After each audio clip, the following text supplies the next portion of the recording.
آج ایک بندہ چوری کرتا ہے، ڈاکے مارتا ہے، ظلم کرتا ہے، جور و تعدی کے بازار کو گرم رکھتا ہے، اپنی طاقت کے بل بوتے پر، اقتدار کے بل بوتے پر، اپنی اثر و رسوخ کے بل بوتے پر، اپنے منصب کے بل بوتے پر وہ کمزور کو دبا لیتا ہے، غریب کی گردن مروڑ دیتا ہے، غریب اس کے سامنے بات نہیں کر سکتا، اور ساری زندگی وہ ڈاکو، وہ چور، وہ بدماش، وہ غنڈا، وہ اشتہاری دندناتا رہتا ہے، اور اس کو نہ کوئی عدالت پکڑتی ہے اور نہ قانون اس کی گرفت کر سکتا ہے، اور نہ بستی میں، محلے میں، گلی میں اس کے سامنے کوئی آواز اٹھا سکتا ہے،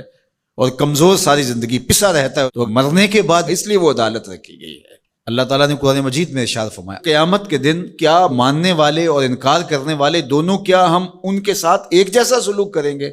ما لکم کیف تحکمون، یہ تم کہاں سے فیصلہ لائے ہو، یہ بات تم نے کہاں سے گھڑ لی ہے؟ مرور زمانہ کے ساتھ جو مسلسل مشق ہوتی ہے تمہاری اس دنیا کے اندر، اس سے تم سمجھتے ہو کہ ایسا ہوگا، لیکن ایسا ہوگا نہیں۔ وہ ایک الگ نظام ہے، اور اس نظام میں آپ کو ایک ایک چیز اللہ کے حضور لے کے پیش ہونا ہوگا۔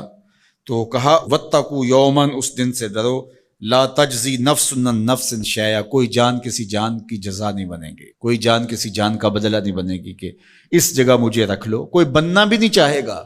اگر کوئی بنانا بھی چاہے تو کوئی بننا ہی نہیں چاہے گا۔ یوم یفر المرء من اخیہ وامہ وابیہ، اس دن باپ بھی کہے گا کہ میں اس کا ذمہ دار نہیں ہوں، بیوی کہے گی میں اپنے شوہر کی ذمہ دار نہیں ہوں،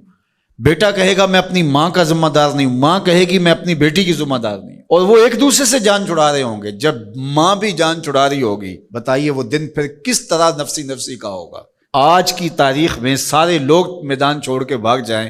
لیکن ماں جو ہے وہ جلتی ہوئی آگ میں بھی کود جاتی ہے اپنی اولاد کے لیے، لیکن وہ دن اتنا سخت ہوگا کہ ماں بھی چھوڑ دے گی، ماں بھی کہے گی یہ اس سے پوچھو، میں اس کی ذمہ دار نہیں ہوں۔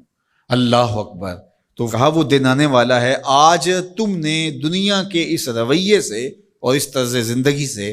اور جو تم زندگی گزارتے ہو اس سے تم نے یہ نتیجہ نکال لیا ہے کہ آخرت میں بھی ایسے ہی چلے گا، تو ایسے نہیں ہے۔ اور اگر آپ ناراض نہ ہوں، بعض اوقات خوش آمدی مریدین پیروں کو اس قدر کہتے ہیں کہ آپ تو بخشے ہوئے ہیں، آپ تو کامل ہیں، اور آپ تو پہنچے ہوئے ہیں، اور وہ سن سن کے بچپن سے جب آنکھ کھولتا ہے وہ شہزادہ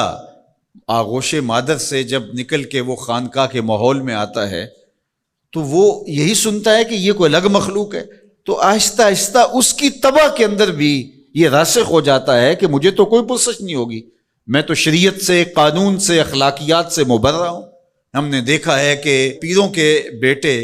بالکل نوخیز بچے بوڑھے سفید داڑھیوں والوں کی تذلیل کر رہے ہوتے ہیں اور ان کو غلاموں کی طرح سمجھ رہے ہوتے ہیں۔ ان کا خیال ہے کہ ہم ان کے اوپر جو ہے وہ کوئی حاکم بن کے آئے ہیں۔ یہی سیاستدانوں کا حال ہے، یہی باقی طبقات کا حال ہے۔ تو وہ ماحول ایسا ان کو دیا جاتا ہے، اور وہ پھر آہستہ آہستہ یہ سمجھتے ہیں کہ ہم تو بخشے ہوئے ہیں، اور ایسا ہوتا ہے کہ وہ بیچارے دعا سے بھی محروم ہو جاتے ہیں۔ میں نے دیکھا ہے کہ جب لوگ فوت ہوتے ہیں تو بالخصوص جو اس طرح کا ماحول ہوتا ہے وہاں پیر صاحب کے لیے مغفرت کی دعا نہیں کی جاتی، ان کے وسیلے سے اپنے لیے دعا کی جاتی ہے۔ تو یار کیسی محرومی ہے کہ جو دعائیں مغفرت کی، غفران کی، باوجود کے پیغمبروں کے دامن پہ کوئی گناہ کا دبا اور داغ نہیں تھا،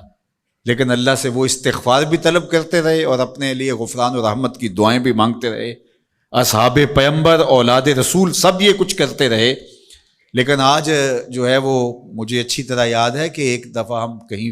فاتحہ پڑھنے گئے، بہت پرانی بات بھی نہیں ہے، کوئی 10 سال پرانی بات ہوگی،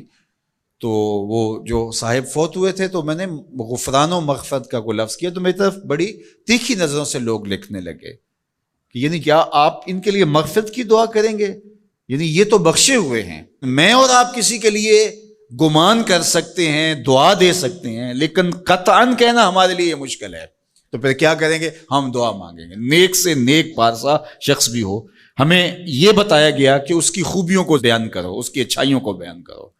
اس کے اچھے اعمال کا ذکر کرو، اور اس کے بارے حسن ظن رکھو، لیکن اس کی مغفرت کے لیے دعا کرو۔